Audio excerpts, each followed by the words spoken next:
Welcome to the part one for tonight's broadcast. By the way, if I look a little frowny, it's the goggles can like push down a little bit, so I'm not being a grumpy cat. While I do have a grumpy cat shirt, it's the price we pay for fashion. I don't want any feedback coming from the. There we go. Okay.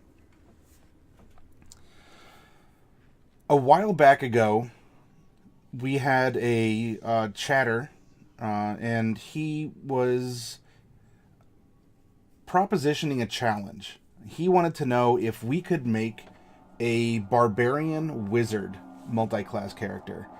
Now, those are two classes that couldn't be any more different. As we discovered with the Paladin Sorcerer in the last video. If you're watching this on the YouTube timeline, you'll know what I'm talking about. Otherwise, just look in the video queue and you'll see that we ended up randomly rolling a multi-class character. Those two worked out pretty well. The Sorcerer and the Paladin both cast off of Charisma. Let's put that down a little bit more. Okay. And as they both cast off Charisma, it was easier to, dole out the stats, make sure things were a little bit more balanced. And it lent itself to maybe an easier time storytelling. I don't want to give the impression to anyone that storytelling is a difficult thing. It's not. In fact, a lot of times I call it plot putty, where mechanics might not seem to mash up. You have the gears turning here. And sometimes, some teeth are missing and you got to... How are we going to make this connect? Well, you kind of smooth in some plot putty over it, and there we go. Memory says that wizard's going to be a raging lunatic. Yeah, and in fact, as I was talking to, I believe it was Big John, I want to say was the name. Let me see if he's in here real quick. Not just yet. But as he was in here and he said, yeah, about this, that'd be cool. And I said, all right, well, there's some different types of wizards. And what would you like to see? And he said a Necromancer wizard's specialty sounded really neat for a multi-class character. And I was thinking, okay, we can work with this. What makes the two types of classes not as easy to blend is that when a barbarian rages, which is it's the centerpiece. Oh, darn it. Here it comes again. Sorry. It's not me being sleepy. It's these warm-up yawns, right? Like, I'm talking a lot to you all. I'm energetic. My body's like, whoa, hang on. Anyway, forget about that. When you rage, you cannot cast magic, nor can you concentrate on spells. Now, let's say that a barbarian went cleric and used, whatever, divine weapon, I think it is. Or spiritual weapon, I'm sorry. And it summons, like a spiritual sword that fights by your side. That's not concentration. It's cast, and it does its own thing. A barbarian raging can control that. Now, we're going wizard here. Oh, pardon me. And necromancer at that, we're gonna have to work around this. And I took some time. I was picking at it a little bit, every evening. I was looking around saying, okay, well, what does this mean that our necromancer can do? And I stopped and I said, okay, I'm looking at this through not a min-maxer mentality, but through statistics. How do we make the numbers work? There are numbers characters. Maybe you even play one, or someone who's played a min-max character or a numbers character. And not even that they're not trying to roleplay. Some people are just, I want to maximize everything that I do. I'm very efficient. I'm the party accountant. I want to balance everything. I want to have a solution for everything. And here, I think it gave us an awesome opportunity to grow a character, tell a story, and transform him over time. The disclaimer that I'm going to give is that we have the luxury of being able to create a 20th level character, which is what I'm going to present, full 20 levels. And then we're looking backwards through time. When you at home are going to build a multi-class character, you might not even know that you want a multi-class character at first. Oh, this is annoying. If any of you have any tips or tricks, like, you know how, like, oh, hi, Rachie. Oh, all right, well, we have a slug with us. You know how, like, some singers say, oh, yeah, just, drink some lemon water or something beforehand, and that'll help clear you up? Let me know, because I hate yawning, because I'm not tired, and it just seems unprofessional. You guys are here to have a good time, and not to watch me just randomly go, ooh, because that probably makes you yawn at home. Starts this chain reaction, and it's horrible. So I was wanting to incorporate storyline into this barbarian, and measure the fluff or the story against the crunch or the mechanics. And so I looked at the different levels of barbarian and the two different paths that they can take, and the wizard and the necromancer path that we could take.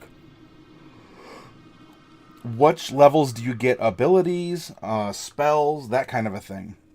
Because when you do a multi-class character, you don't have to be even up. We made our sorcerer paladin 3 and 3 for a level 6 character. That was, kind of a random character generation. Wasn't sure what to expect. That was kind of an easy split, especially because at 3 and 3, each of them, I know the sorcerer gets it earlier, but that would have given two other classes their archetype at the absolute latest. So in balancing it out, I said, you know what? I think it looks like going 10 and 10 barbarian and wizard is going to be a good. Each has a good break point at 10 with their abilities. And this is going to allow us to go back and tell a very full and lush story around this character. That said, if you want to take him, this idea, and instead you say, you know what? I think he could really do better if we did, a 6 and 14. 6 barbarian, 14 wizard. Okay, so he studied a little bit more there. His story changed a little bit. You can do that. Yeah, you can do that with any of the characters we make. The whole point is to, let's get your imaginations ignited. Let's go through storytelling techniques and take this journey together each evening. Well, except the couple that I don't broadcast. Yeah, it's your body trying to bring in extra oxygen memory. And it's annoying because I do it at the start, right? I've been doing it at the start of these talk shows. And then it just sort of bleeds off. But the thing is, before I broadcast, I don't want to sit here and talk to a dead camera for, for a half hour or something. So it's this weird, getting used to phase. But I appreciate your understanding. Maybe it's that little cat down in the corner sleeping. Oh, you know what? I just noticed this too. My lenses are green, so it kind of looks like you can see right through me. Well, you can see what's on my mind, right? Character creation. All right, let's hop over to it. Or here's a very basic worksheet that I was working off of. We had a human, and I chose to take the variant starting package, which instead of getting +1 to all abilities, was +1 to 2 abilities, 1 extra skill proficiency, and a feat. This was the starting array here, 15, 14, 13, etc. You've seen this before. And I put my bumps into strength and con. Charisma is going to be my dump stat. I took I did not randomly roll this, because everything about this character was very purposely crafted. It was done specifically. I took Outlander Trapper, because that would lend itself to skills that I'd be naturally good at, and would be somewhat redundant for Barbarian, or rather it would allow us to take all of the Barbarian skills, or I think we're missing 1. And so it's this good blend of fluff and crunch. And specifically Trapper, because this is going to be an important part of his personality and who he is. How he hunts, how he views things. Okay, yep, we already went over this this note. There's an important difference between generating a character as an author, which is what we're doing here, and then as a player. You might start as a human barbarian here, and the opportunity to go wizard never comes up in storyline. It could be useful if I was DMing for you to peer into your mind. Yeah. Yeah, it wouldn't even... Well, I don't know. That'd be kind of interesting. If I put little, what if I put little Lego guys inside here? Because then would they be kind of green screened? I don't know. Then you can like see the little Lego people inside my mind kind of, spinning around. Or the hamster that's, spinning on the wheel. He sometimes falls off. Okay, these are some extra notes that I made to myself. These are the levels that you get ability score increases, or ASIs. And you can see at which level I put points into what. And specifically here, I put a feat in at level 12. Because this is going to be when he transitions over from Barbarian into Wizard. And if you're building a character from level 1, you might have it in mind that by level 12 you want to be a Wizard. But are you guaranteed that? Or how's that going to work? How much meta knowledge of your character do you as a player want to incorporate into your character, into your PC? So I made these as notes if you wanted to see what I did along the way. It's really simple. Everything was just a +2 in order to try and get his stats to catch up some, so that he wasn't falling too far behind in either strength or intelligence. All right, I'm going to tuck this away for now because we can add notes to it, but I put a lot of storyline stuff inside the character. And now, let's reveal Usawah Grenoly. Barbarian 10, Wizard 10, Outlander Trapper, Human, and I indicated that we went the variant path. At home, if you don't have to put that down if you don't want to. A variant isn't necessarily a sub-race. It's just an alternate starting package you can take.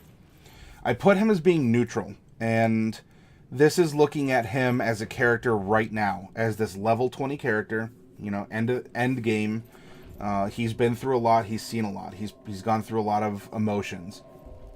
So, with this balance of life and death, right? Because barbarians aren't just, warriors that slaughter, but neither are they, druids who keep ferns and, hamsters and everything that are not falling off of wheels. But they are people of the land. They're people who are simple, who are brutal, who are efficient in very primal and still elegant ways. They're very animalistic. And so you have this fostering of life. He was an outlander, a trapper. He knew that he had to eat and catch food to survive and maybe trade pelts, and yet he was not unfamiliar with death. So that would be the seed planted very early on in the character that would then grow and develop into this wizard half. Here's our stats and our bumps. Actually, you know what? For this, I'm just going to make it... There we go. Full screen. If my big noggin is blocking something for you all too, please let me know. And I'll try and wiggle to the side or scroll. He does have a speed 40 because the barbarian part of him gave him a little extra speed. We have a quick wizard. He has initiative 2, and in all honesty, that's effectively an initiative 7 because he's going to get advantage on that from one of his barbarian traits. And advantage is rolling twice and keeping the highest. Statistically, that's a +5 to your score. Armor class is going to be somewhat irrelevant. He has unarmored defense, so he starts at 10 and he adds his dex and his con, which as we see here is a 14. He can wield a shield that could put it to a 16, or if he doesn't want to use unarmored defense, he could always go for mage armor. Now that would give him a 13. Oh, sorry, pardon me. I could go for a 13. Though keep in mind, mage armor does not stack with unarmored defense. While both of them do require you to not wear armor, the way that AC is calculated is... You can only have one way to calculate AC slotted for your character. Let's put it that way. And one way to calculate AC is by unarmored defense. The other way is through the mage armor spell being applied in a normal circumstance. We come down here, and he's a big boy. Look at this, 155 hit points. We have Barbarian maximum at first level, and then his other 9 levels of Barbarian, half +1, and then there's his con mod. Now we come over here, and when you multi-class, remember you do not get the first level maximum from what you multi-class into. So this is just straight up wizard hit points. Half plus 1 times 10. And, I'm sorry, so that was the 4. And then the 10 times the plus 2 modifier. Add them all together, what do you get? 155. Unless for some reason I derped, and if you're doing this math at home, then, hey, thank you for correcting me.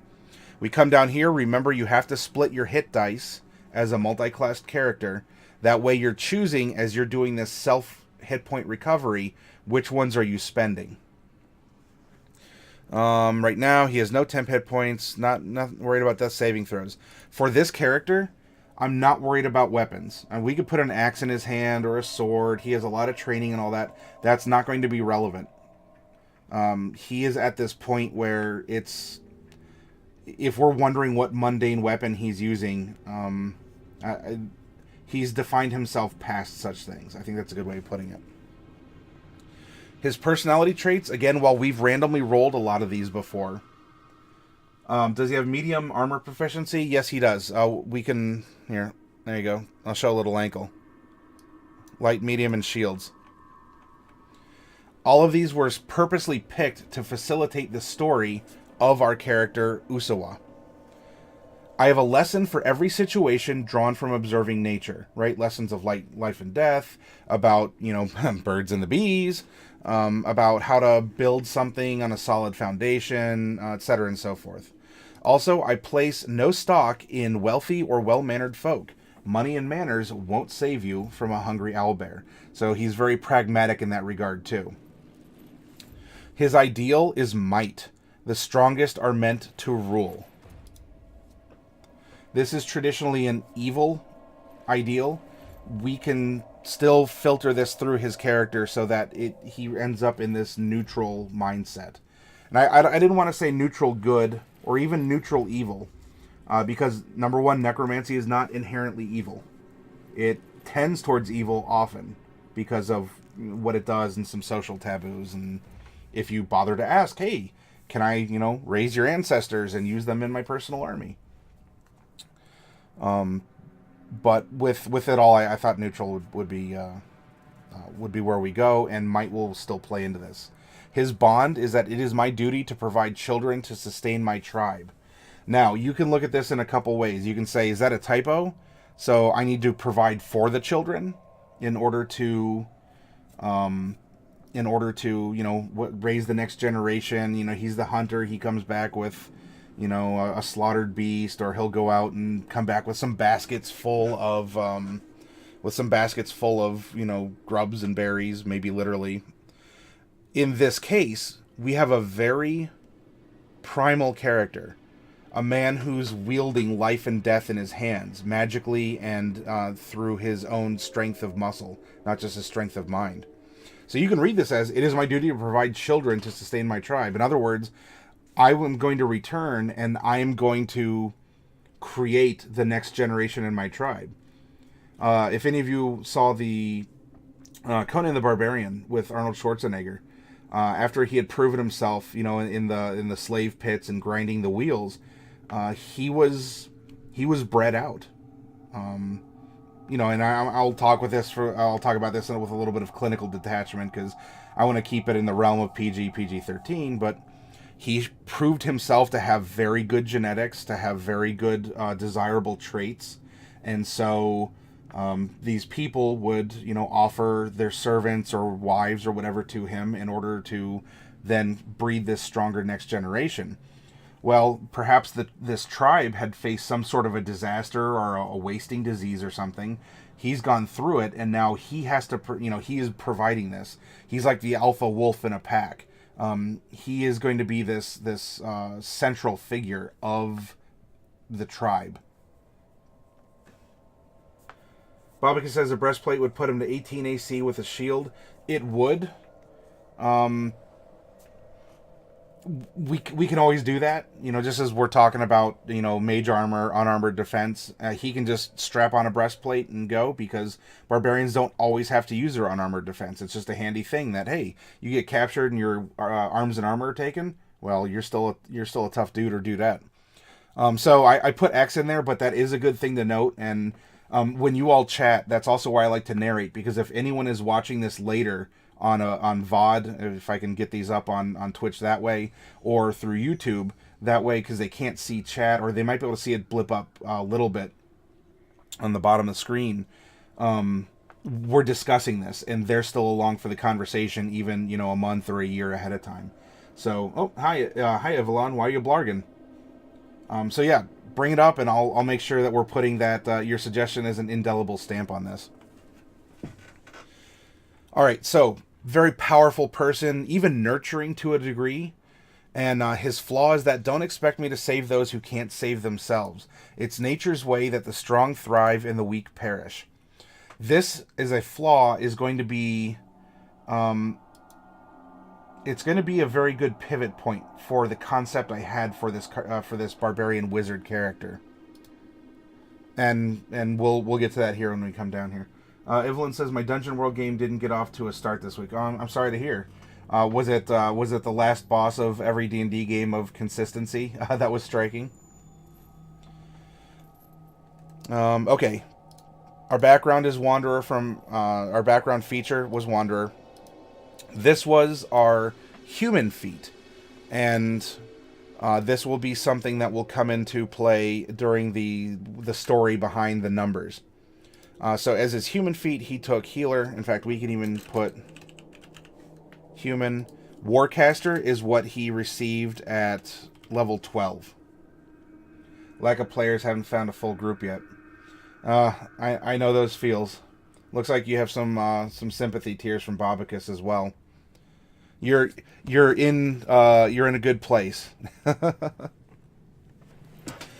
Now, the stuff over on this side, you've seen this before in random character generation. You can refer back to it in the PHB. There's nothing uncommon about this. Here are the class features from Barbarian. Here's the class feature from Wizard. Then we come into the archetype. I chose the Totem, like the Spirit Barbarian, the Spirit Warrior, I think it is, for very thematic purposes. And as we tell this character's tale, I want your input, chat, on the abilities he's getting are based on the bear and the eagle in the book, but the book says you can reflavor these abilities as another kind of animal. And so I wanted to open it up to you. What would he take on? Because that will also affect his appearance. Just as I want to weave in his study of necromantic magic to affect his appearance in some way. Okay, and Spirit Walker. Oh, you know what? These things are... There we go. My goodness. I had these things on that were not adjusted enough. They were really, really tight.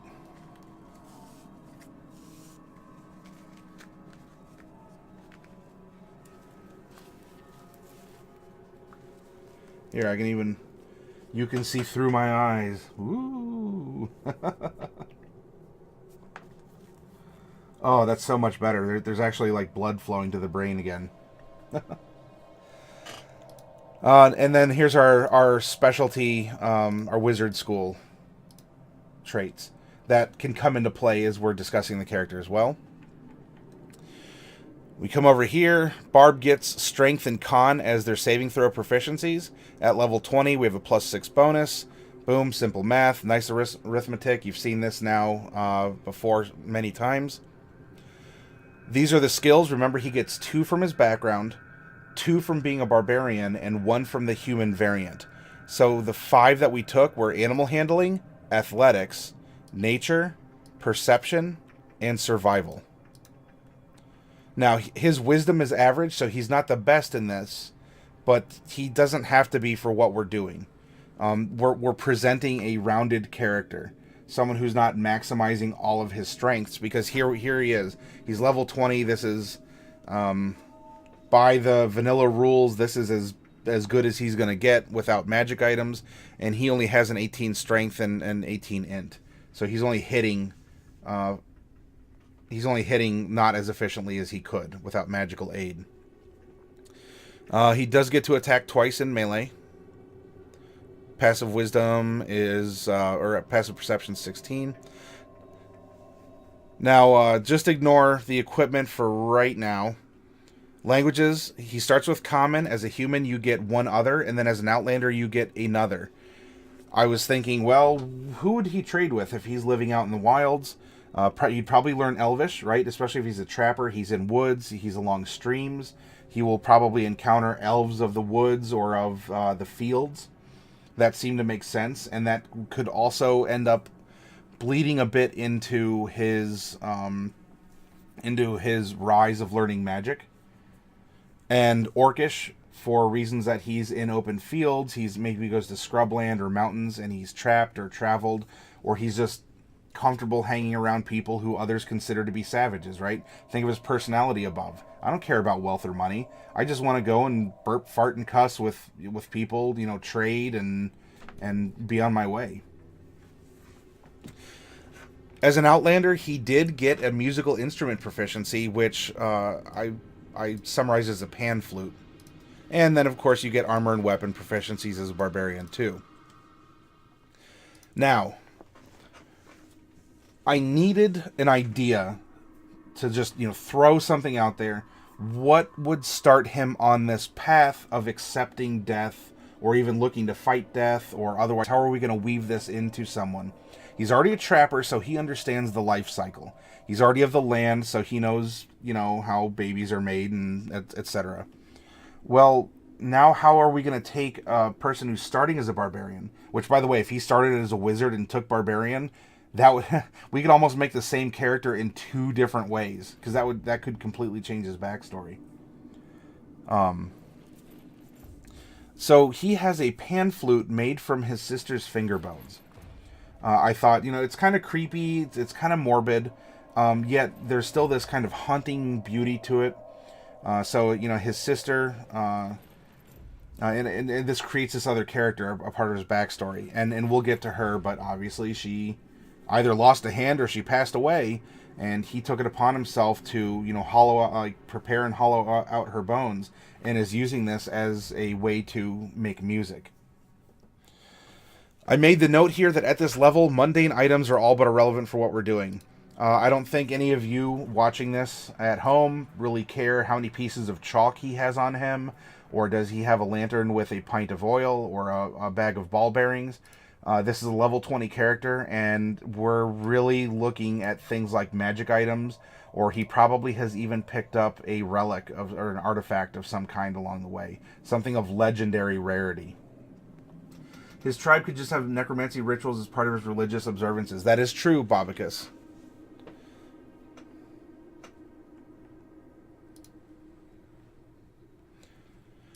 Because he's level 20, I've wanted him to live a good, long, and kind of hard life. So we put him at midlife at 43. And we made him a tall boy and a big boy here. 6'3", 215 pounds. As I was thinking about how we would describe him now, not when he was in his youth, and when his sister was still alive. Spoiler, she's dead. What does he look like now? So he has these brown eyes, and if you look closely into his eyes, you can see that around, in his pupil, the black part of his eyes, as if she was underneath the iris, right? So you have this layer of brown, and then you have the black, and it looks like she was being buried in his eyes. So you almost have this like grave, right? So that the grave is black, and there's the brown dirt of the earth, and you just see this phantom image of a beautiful girl laying, in a very peaceful pose of some kind. If you look into his eyes, you just see that kind of little haunting glare across him. His skin, I wrote, it's akin to a barber's pole. Now, if any of you don't know, the reason why a barber's pole looks as it does, it has the spiral red and blue stripes. It's not just to get your attention, which it does, but it's supposed to signify arteries and veins. Arteries carry fresh oxygenated blood, which I must be getting now because I've stopped yawning. Veins carry away the depleted blood, which looks more purpley, more blue than the fresh red bright. And barbers were not just hair cutters back in Get Ye Flask times. They often dealt with they're minor surgeons, even I guess you could say assassins in some ways. You have a nice straight razor to someone's face, shaving them, and oopsies, fountain of blood. And so I figured as he's aged, as he's let these magics of life and death, because necromancy is not just death, it's also life and death. It has maybe paled his flesh some, but it's made this system of life and death, of rejuvenation and depletion, show across his body. So he's colorful, yet he's muted. He has strong signs of life, yet there's this backwash cycle of depletion and exhaustion. Babakis continues, he has been inducted by the shaman after his sister's death and passing a test of strength and will. That could be the case. I will, if you want to keep that in mind, Babakis, I have another story that I can present, and then we can go back and forth. And in fact, I think we can even find a way to pineapple pen them both together to make a really solid story in the second half of our broadcast tonight.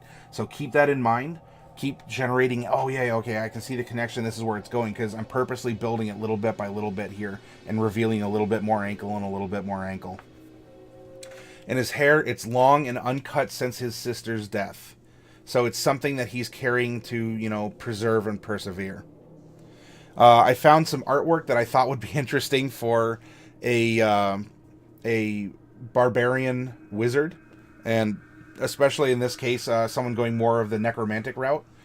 I did not draw this. I don't have an attribution handy, so shame on me. But this is not my drawing.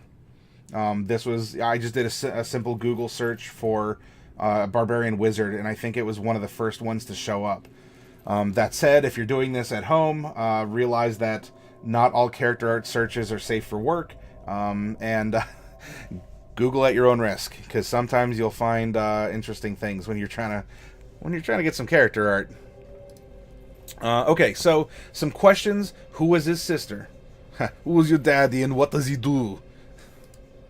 What was the book or relic that taught him necromancy and wizardry after her loss? What will be his legacy in the future, let alone what he's established along the way? Will he find love again, friends, or fame? Because while he may be the alpha baby maker back in his tribe, that doesn't mean that he has friends. That doesn't mean he loves the women that he's with. It doesn't even mean that people find him to be famous. They might even say, well, he's a necessary evil, literally or metaphorically. So these are things that we should consider about his character as we continue to explore Usawah Grenoly.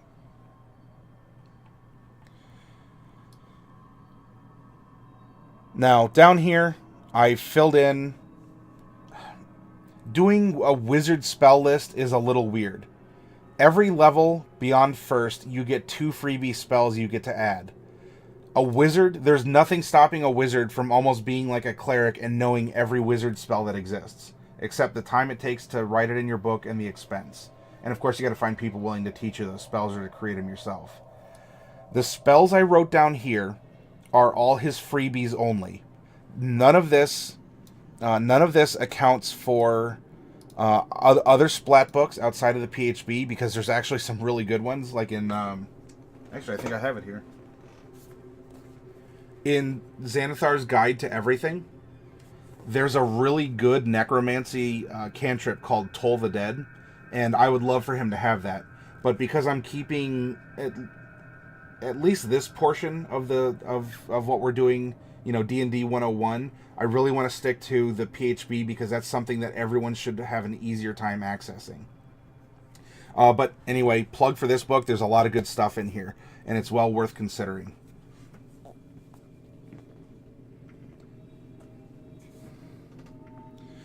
So anyway, these are his freebie spells, and I wanted to seed it as slightly more aggressive, because if this was going to be his introduction, right, his level 1, here we go. I even labeled it for you all so you could see at which level he took which spells.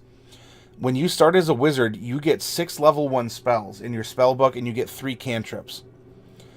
I wanted that to be the start of him finding more aggressive spells and that is going to set him in that more aggressive direction that resonates with his personality. And so we weave in a little bit of necromancy. You know, there's false life, so you can get like a couple temps. It's not too much, but hey, you know what? Every little bit helps. Then we have Ray of Sickness. I'm sorry, Chill Touch was a cantrip. This is important because as we go back to Necromancer, and I'll jump over to that in just a little bit, there's benefits he gets for using Necromancy, especially if it's to kill an enemy. So he can come in swinging with a greatsword and get you almost down, and then he sort of death knells you with Chill Touch.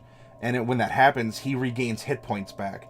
So the last thing you see as his dying victim is any of the wounds that you caused him in battle are suddenly replenished, and his very flesh knits in front of your eyes as your vision fades, as he's draining your life away in order to replenish his. But it's survival of the fittest. He was more fit than you, and that's his very like dominant role that he is taking. Hey, Sporty Ron. We're doing a Barbarian Wizard. Mr. Moogs, how are you? I should get a Moogle hat now that you mention it. Just a little white thing with a little pom-pom. I think that'd be fun. So anyway, you know, there's this concept of you have a little mix of everything. You're getting to know magic. Then suddenly, boom, level 3 spell. No, you're fine. You're fine, Ron. Don't worry. Level 3 spells: Animate Dead, Bestow Curse, Feign Death, Vampiric Touch, Necromancy. Welcome. You can cast level 3 spells. You need to start getting. You need to start not just adding it as a spice. This needs to become more of a bread and butter thing for you. So, from there, everything isn't necromancy because D&D does it. Xanathar's has more necromancy in it, and that is good if you want to build a necromancer. PHB doesn't have a ton, so you kind of have to take things that are a little bit more, I don't know, aggressive or killy sounding. And that's exactly what I did. And also things that could be creepy or menacing. So imagine we have this barbarian necromancer, and he is able to very quietly, like he casts Spider Climb on himself. Now, remember, he can't be raging if he needs to concentrate or cast spells while raging. But if he can find this patience, and you just get him like scuttling up a cave wall and just waiting to drop on someone, or waiting to cast a spell from the shadows while clinging to the ceiling, almost like like the ghost from The Grudge or whatnot. So these are some spells. These were all his freebies. If you're building this character and he purchases spells along the way, hey, fill in the book. Everything here though had a theme or a point. I didn't just randomly pull them and just say, we just need to splat that in there. He is casting as a wizard 10, and he can prepare 14 spells of everything in his book. Cast off int, spell save is 16, spell attack bonus is 10. Alright, so, bada boom. Here's this is the basics of Usawah Grenoly. We had him live this, a good life. Well, it's not a good life, but it's a longer life so far. He has this very forward personality, survival of the fittest, and now we need to find a way to start filling in the gaps. And we can fill in the gaps together as a chat back and forth in the next segment. But before we get there, I wanted to go over some a rough outline of this. And remember, one of the first details we said, because he got this purely, by his background, he has made a pan flute from his sister's finger bones. And so we need to work in who was his sister, what was their relationship, and why is he carrying this memento around. Also, we need to determine which tough bear-like animal he would be following in his archetype for Barbarian, his spirit warrior, and which eagle-like character, because this is gonna this will visibly change him. Like, if I don't know, if we say that, oh yeah, bears, they're tough, maybe rams are really tough too. And so if we say that his totem is a ram, we're using the bear template, well, maybe he's taken on this very, this pallor, but it's also, it pulses with red and blue back and forth. And maybe out of the side of his head, he just has these horns that curl forward. Is there a mechanical benefit to it? No, but he's taking on these spirit animals. Because remember, he was a trapper. In his youth, when his sister was still alive, he was an Outlander trapper, and so he's been around a lot of animals. And he's killed a lot. He's also probably helped foster and give birth or even breed animals. Because he does have animal handling. So think about this, and we can add that in.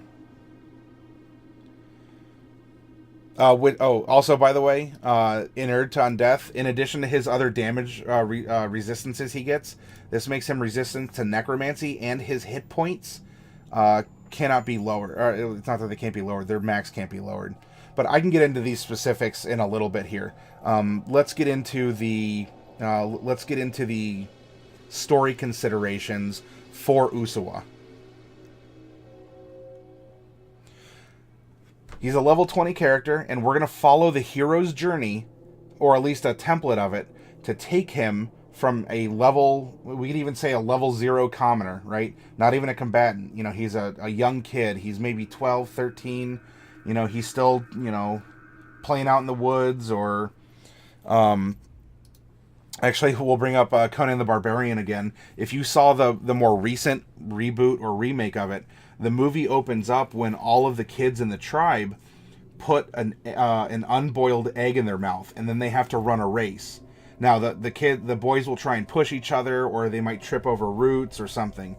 If one of the boys gets to the end of the race through the woods and through the landscape, and the egg is unbroken, meaning he had control, he was dexterous and strong, and he won the race and all the adversity, that was his ascendancy to manhood.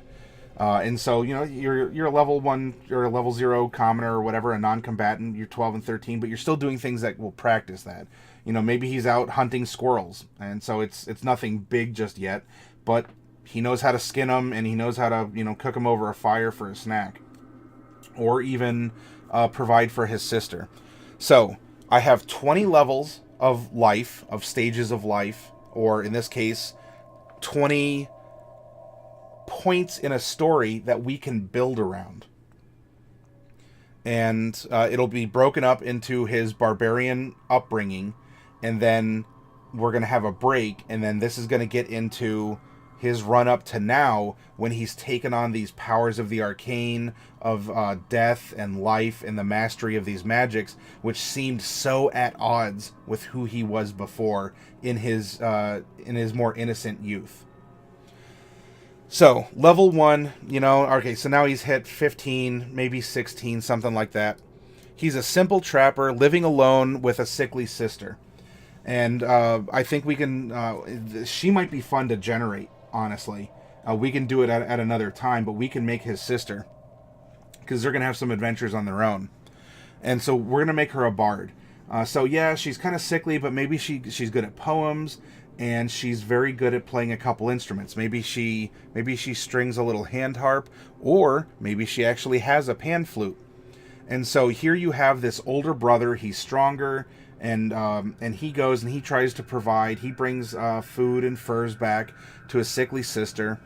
I don't know about parents. Maybe they're orphans. Maybe the parents are around. That's something that we can fill in. But our Usawah has taken upon himself to dote on his sickly sister. Remember, he's young, so he doesn't have necessarily that the strong have to conquer the weak just yet. We have to play that in the long game as writers, okay? So he's a simple trapper living alone with a sickly sister. We run some kind of level 1 adventure, or if you want to break this up into pretend we're writing a novel, right? This is going to be your first couple chapters. You're describing, it's summer vacation, down on the river, in the woods, and everything's fine. The sister coughs, but she's still, she still has some blush of life, and she's, we're going to make Khan her dump stat as a bard. So then, at some point in time, maybe the child Usawah here hears of something that can help his sister, and so he's going to leave his woods and go out and do that because she's too weak to go along. So level 2, he goes to find a medicine before winter, or maybe there's even hints this early in the story that some sort of disaster's on the horizon, an invading army, an odd storm that is just hanging on the horizon and never arriving. And so before winter hits, before the seasons change, before an army marches, he's going to go out and get this so that he can help cure his sister. He's still full of youthful optimism, and so he goes out, and that's his level 2 adventure. He comes back. His sister is temporarily healed here in level 3, and they end up moving because we need to now get this background threat a little bit more ominous. It's not breaking yet. The storm's not broken, whatever the storm is, but it's getting closer. Well, now the two, this sibling couple are, they're optimistic. She's feeling better. She's not fully recovered, but maybe some of the symptoms are down, and they can move along and they can stay ahead of this storm, whatever it is. So then, in the next part here, level 4, we focus on their survival and their relationship. Now that she is better, they have the time and opportunity to develop as, now we're adventuring side by side. It's no longer the brother just alone out, with a pointy stick, sticking squirrels and roasting them and bringing them back or whatever. We build the two characters, right? There's a little bit of hope. That thing on the horizon is still kept on the horizon by moving or doing other things, and so we focus on this this bond that they share as this strong doting older brother, and not like I'm not a helpless little girl sister, but she's actually there. She's trying to keep up. She still has some illness symptoms, but she's out there and she's trying to get stronger. And this is this, we're doing this together. We're building this bond. Then whatever was chasing him, and it's probably just the Harbinger, right? I mean, we have this foreknowledge as authors. So this was the horsemen that arrived ahead of the storm, or metaphorically or literally. So this level 5 adventure is them averting the disaster. And finally, she could even appear to be cured. Or they did find a cure eventually along the way. And if not for her strength, right, her development as a character coming in and aiding. So now we had him, he was really strong, she was really weak.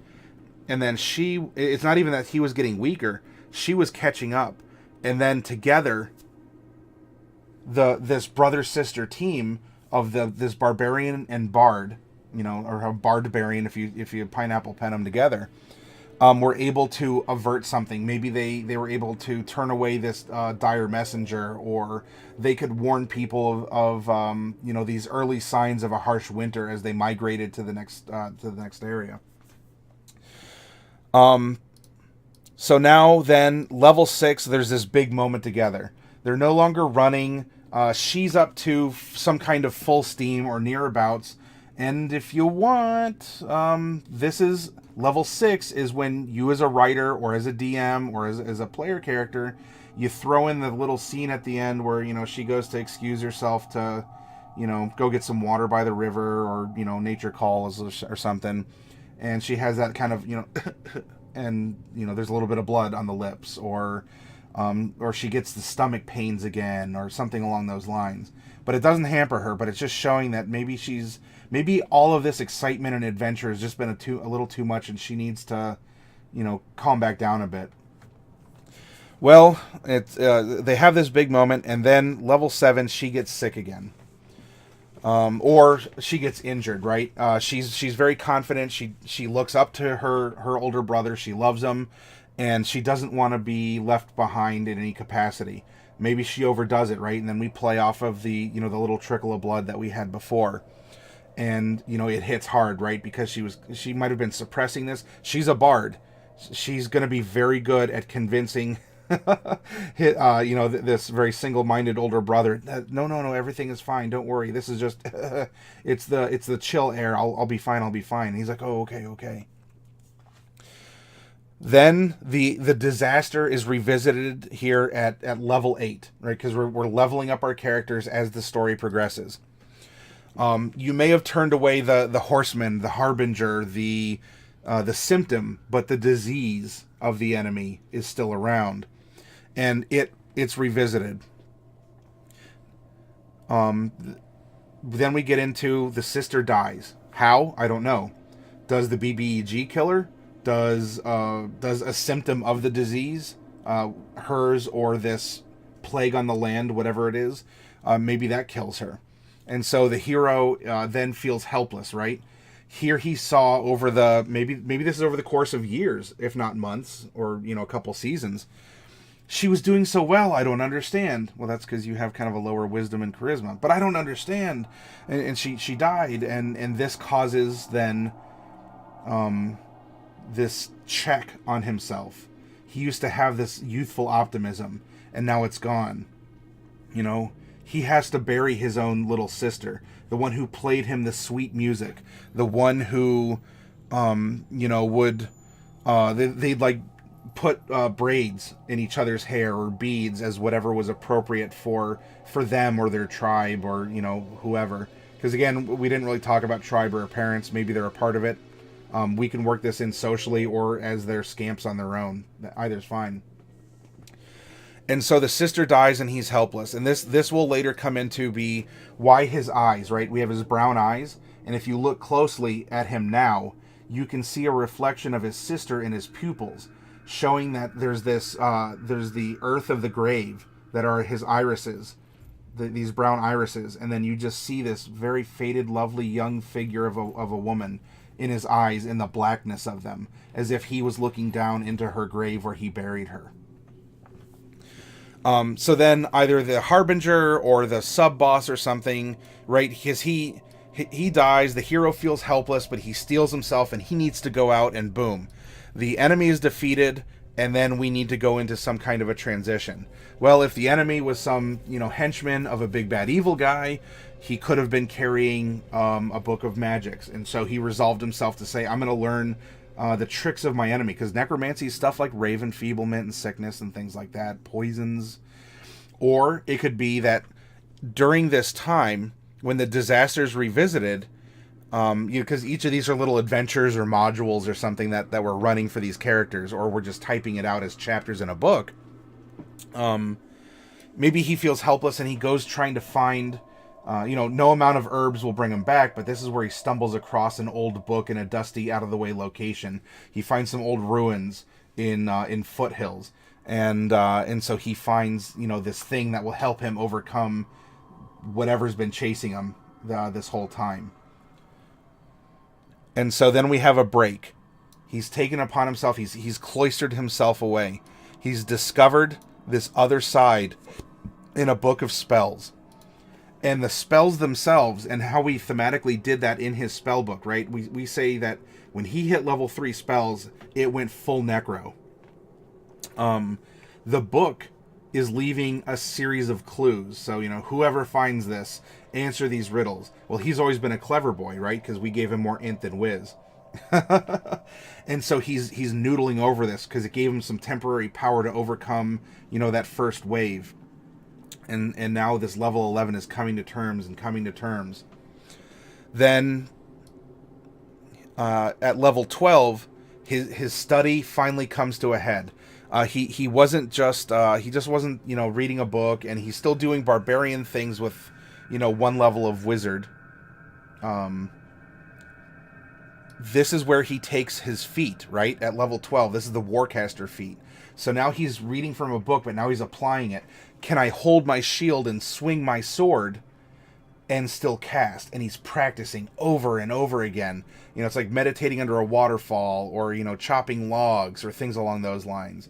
So he'll go through these martial practices of like block, strike, cast, block, strike, cast.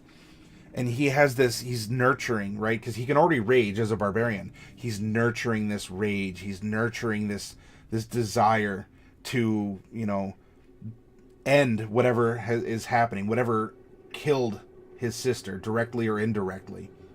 he's thinking of his sister in this, and he wants to pursue and end whatever happened to her. So then we come to an adventure. Pardon. I'm going to have to get something to drink soon. He's still secluded, and he's studied, and this is a practice adventure. Like, he's going to start going out now. He's not just in the ruins that he found the book, or in the area that he was doing these practices. He wants to go back into the world as a stronger and more determined person. Having gone through the hero cycle to another part, he's no longer a boy. He is a man. And we could have this by age, or, if we said that he was 15 or 16 when he started this, and maybe his sister was a little bit younger, maybe only a year has passed. And so here he is as a man, yet only 1 year later, how much has changed. And he's now 17, and he's, he still has his physique, but now he's thinking, and he just has, he has this air about him, especially kind of a deathly air. Then he uses his powers in a real world that needs them. This is broadly. This is, I don't need my cat saved as a level 1 adventurer, but this force that has taken over the lands, maybe it's polluting it or corrupting it, other people are falling sick, or it's just a winter that doesn't end, whatever we want to make this, natural or supernatural or a tyranny or something. He then goes out and is trying to help the world at large, right? He doesn't have anyone really except the memory of his sister to do anything. So he wants this practice now. He can't be secluded. He can't hide any longer. He has life where his sibling doesn't. So he needs to live it. He needs to go out and explore these strange powers that he's getting to know more and more with every little adventure. So the evil returns, right? Maybe it's stirred up because he's been making some waves, or the sub boss from before, the brother of the sub boss, comes back, and this is more of a plot point than an adventure per se, because there's not really a monster that you can throw out unless it is the NPC. So the evil returns, and things that were back to normal, or the new normal after this event had occurred and settled on the land. Now it's getting even more intense. It's a second wave. So he continues to train and fight, and he fights up to the top of notoriety. He's level 16 now. He's 1 in a million, statistically, even at this level. However, there's always someone who's bigger. Here he is, level 16. We can almost treat him like a 16-year-old here, right? I'm the big bruiser. I can wield spells, and he's tasted victory again. And maybe that hubris has made him forget about losing track of himself, like he did when he and his sister just a year ago, or a couple years, or heck, I don't know, 20 years ago. It's your break. You can have as much time pass as you want. But he realizes that by being defeated and cast down, it happened again. Oh no, he clenches his fist and he pounds a rock into dust because he's still really strong. He thinks of his sister and the inspiration. He reflects back and he accepts his weaknesses. He accepts that he let this blind him. He rallies, and maybe at this point, this is where he finds an artifact. It's a MacGuffin. It's a Deus Ex Machina. You don't have to have it. But I would like to give him some kind of an artifact here out of the DMG.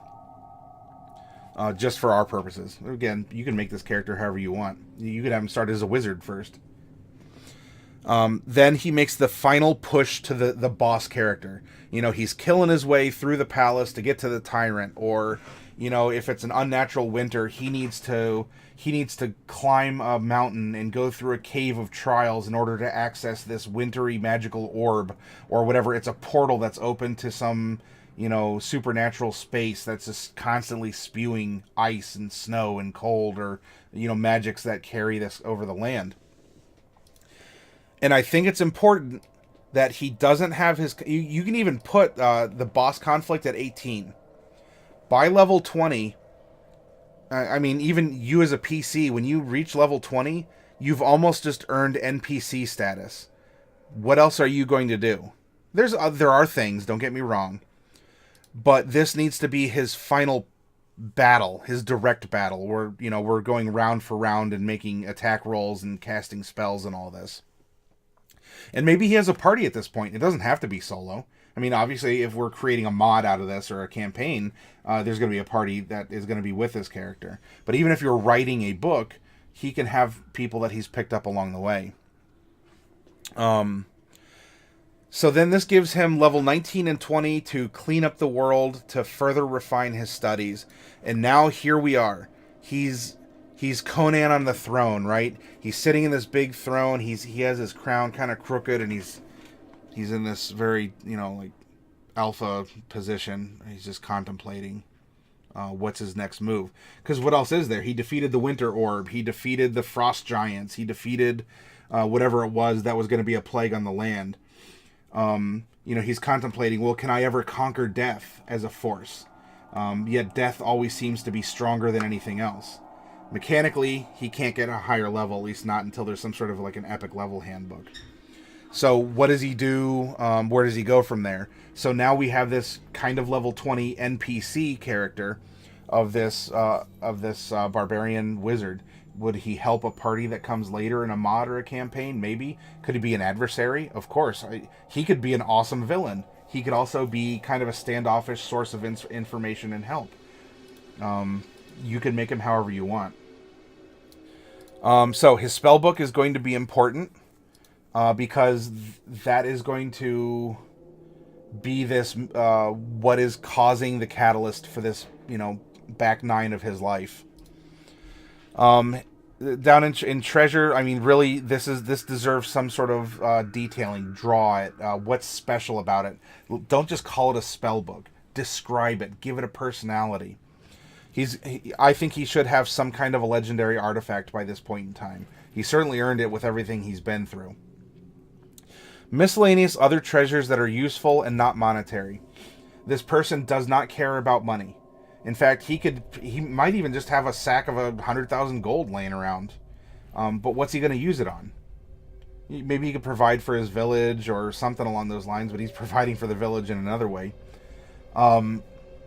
If he has stuff, he's going to use it. It'll be useful to him. It'll be a weapon in his hands. It'll be a tool that he can play. Remember, he's using his younger sister's fingers as a pan flute. Or he has invested his wealth in something like a business, an institution. He could just have a literal hoard. If you wanted to, if we were just treating him sort of like a boss monster, we could go to a magic item generation table and say, you know what, this is what he has, because he might not be using it, but he's collected it to store for a rainy day or to trade to someone, or, as a scrappy young group of adventurers that are coming after this has happened. He can give them, one of the piece of his treasure and say, well, here's a reward. Now go and do this thing that I ask of you. So here he is. It was a little bit of a work in progress, but here's Usawah Grenoly. Hopefully you have enjoyed how I've presented him to you, and you're digging the concepts behind him. I'm gonna get up. I'm gonna do some stretches, get something to drink. I suggest you all do the same.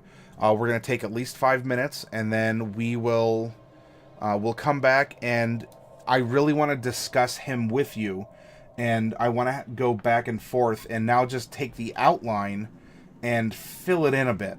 Does he have a party? Let's flesh out his sister. Let's talk about the things that compel him, that make him afraid. Let's breathe more life into the character. We have a body. We have a structure it's built upon. But it doesn't have that animus spark just yet.